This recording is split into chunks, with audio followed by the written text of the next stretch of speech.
While Republicans have been failing to win key races over the past couple of years, there have been notable bright spots in this trend. Today, we're going to focus on two Republican governors who have sort of bucked the trend of Republican defeatism and have actually cobbled together coalitions that work pretty well in their respective states. Both states, I should mention, that Joe Biden won in 2020. So we're going to take a look at Governor Glenn Youngkin and Governor Brian Kemp's approval ratings in their respective states and how they were able to cobble together coalitions that have actually been able to effectively orchestrate the Republican message in their states. But of course, before we begin, if you're new to the channel, please consider subscribing down below and liking this video if you enjoy.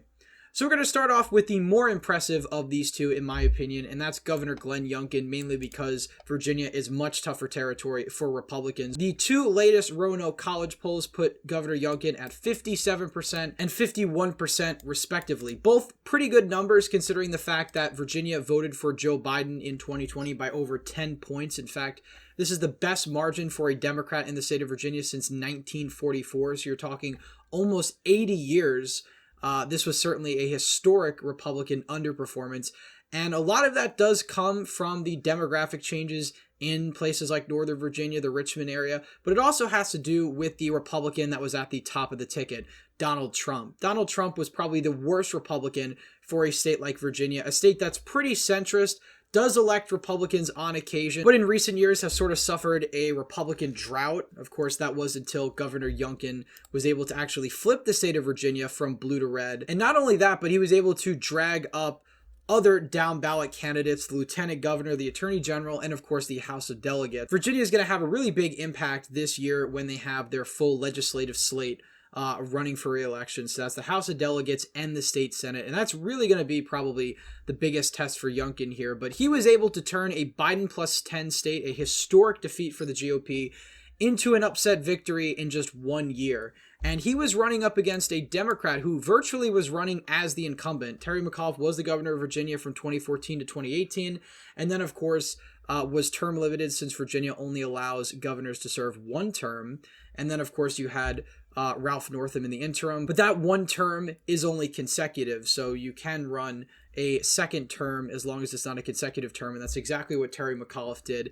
And Glenn Youngkin was able to put together a suburban coalition mainly on the issues of education and the economy. You know, Terry McAuliffe was very much focused on culture war issues, left-wing culture war issues, and I think in 2021, that actually worked to his detriment because, you know, abortion wasn't the front page issue it is now, especially because Roe v. Wade was still the law of the land in 2021.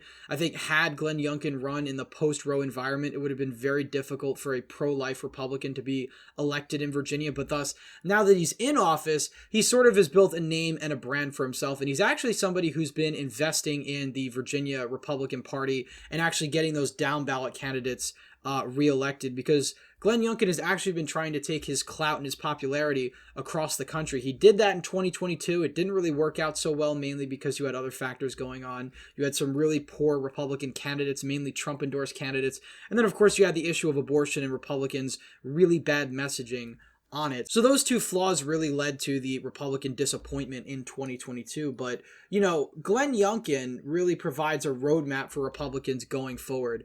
Focus on the kitchen table issues, paint your opponent as the one outside the mainstream, not yourself, and ultimately have a good demeanor and have good optics. I think something that's missed on a lot of Republican candidates is just being a friendly, approachable candidate who's actually knowledgeable on the issues and doesn't come across as sort of this unhinged lunatic that you sort of see running in a lot of these more safer red seats. And even what we saw happening in some of the swing states in 2022. You had Tudor Dixon in Michigan, who had a, you know, extreme anti-abortion stance that really didn't play well in the state. And of course you had Doug Mastriano in Pennsylvania, who basically advocated for capital punishment in some cases for women that had abortions. So you had these crazy candidates with really bad policies that ultimately were soundly rejected in their states. But you have somebody like Youngkin, who is pro-life, who is a conservative, who actually was able to win in a state that Biden won by 10 points. Now, I think part of that was because Donald Trump wasn't on the ballot.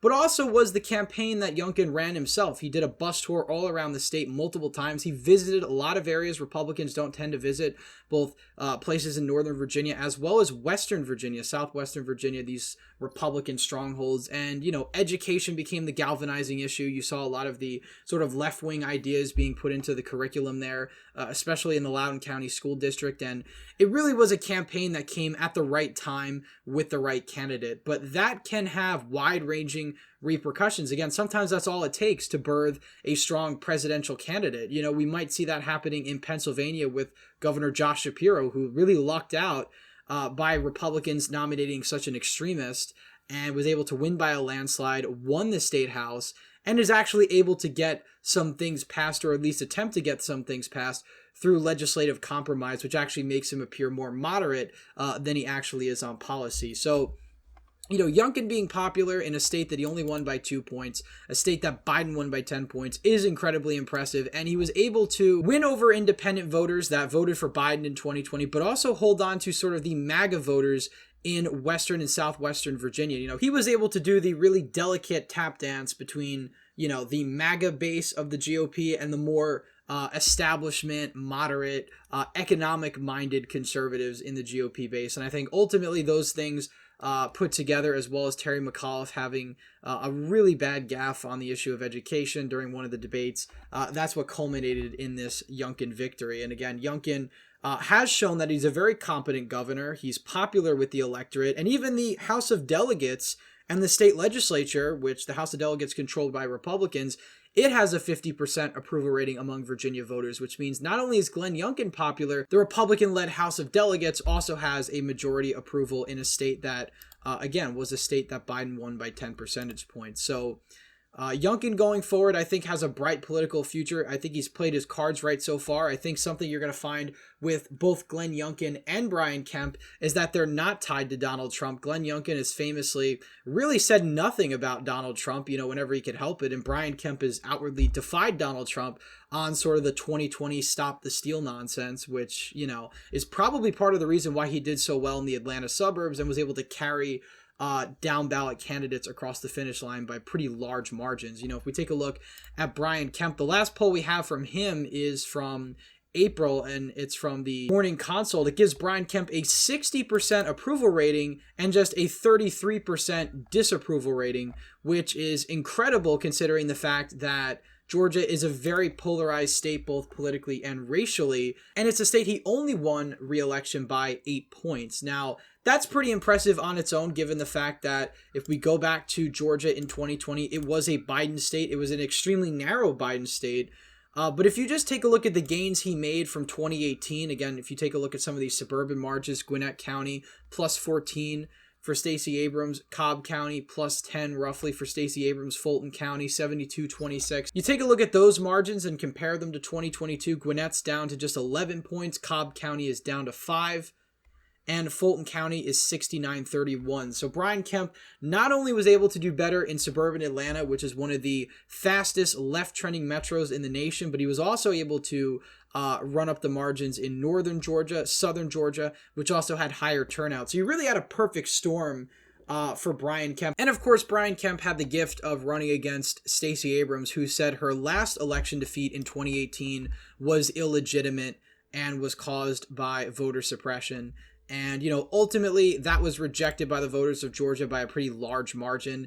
And I think Georgia Democrats need to be smart about running candidates that are more moderate in the state, especially given the fact that Brian Kemp has shown that competent Republicans can still win in the state of Georgia, especially with the right message. Now, Brian Kemp is a bit more outspoken on the cultural issues than Youngkin. Again, Youngkin was very conservative on education. He's a pro-life governor, but Brian Kemp has actually been able to put pro-life legislation into law. He signed the heartbeat bill before his re-election. He still ended up winning by nearly 8 points. He also signed constitutional carry-in law, which basically eliminates the permitting process for being able to carry weapons. You basically just says the Constitution is your permit. So these are conservative positions that Georgia voters even if they didn't agree with them necessarily, they still voted for Brian Kemp because he's shown very competent leadership. I think on COVID, the record has shown that his approach to COVID was a lot better than other governors. He opened the state up a lot earlier, but the Georgia economy